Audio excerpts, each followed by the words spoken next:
Mizuho, NVIDIA might miss its guidance if Supermicrocomputer, SMCI, fails to find operational funding.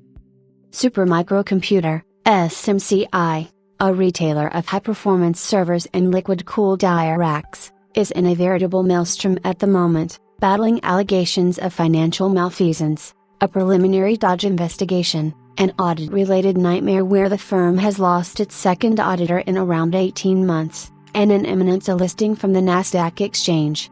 Now, a Mizuho analyst is arguing that NVIDIA might not be able to emerge from this saga unscathed, especially as Supermicrocomputer constitutes its third largest customer.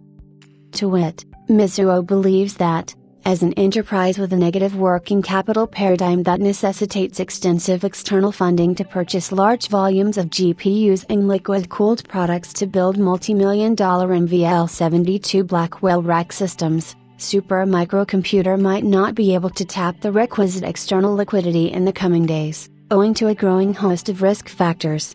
Should SMCI face a funding deficit, it will have a direct bearing on NVIDIA, which is now at risk of missing guidance, as per Mizuho's assessment.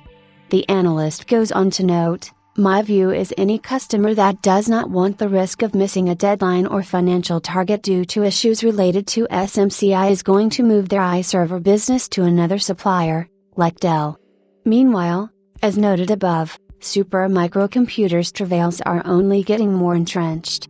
First, Hindenburg Research leveled hard-hitting allegations against Supermicrocomputer back in August, asserting that the server provider engaged in industry bush and channel stuffing by pushing products to distributors based on artificially inflated demand forecasts, undertook partial shipments to meet specific sales targets and inflated its total shipment count in the process, rehired top executives responsible for widespread accounting violations that had resulted in a $17.5 million settlement with the SEC, and paid nearly $1 billion over the past 3 years to non-arm's-length suppliers such as Ablecom and CompuWare. In the aftermath, Supermicrocomputer delayed the filing of its annual report for the fiscal year that ended on the 30th of June, 2024, presumably in a bid to undertake a comprehensive internal review. Under the prevailing statutory requirements, that report had to be filed by the 30th of August. What's more, SMCI's continuing dilatory tactics have now attracted the wrath of the Nasdaq exchange, which has warned of a potential delisting action should the firm fail to file the requisite annual report by the 16th of November. What's more, the Dodge has also reportedly launched an investigation into the affairs at Supermicrocomputer, with a particular focus on the alleged accounting violations.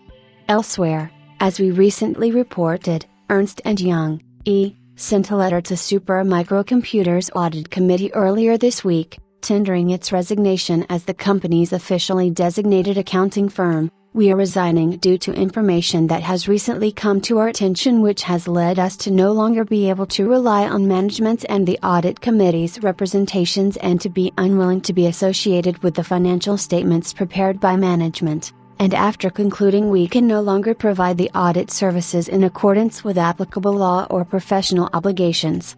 Bear in mind that, with his resignation, Supermicrocomputer has lost its second auditor in around 18 months.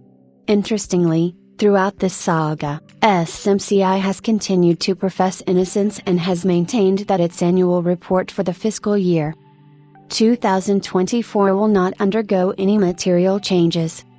Over the past 5 trading days, Supermicrocomputer shares have recorded a whopping loss of 37%.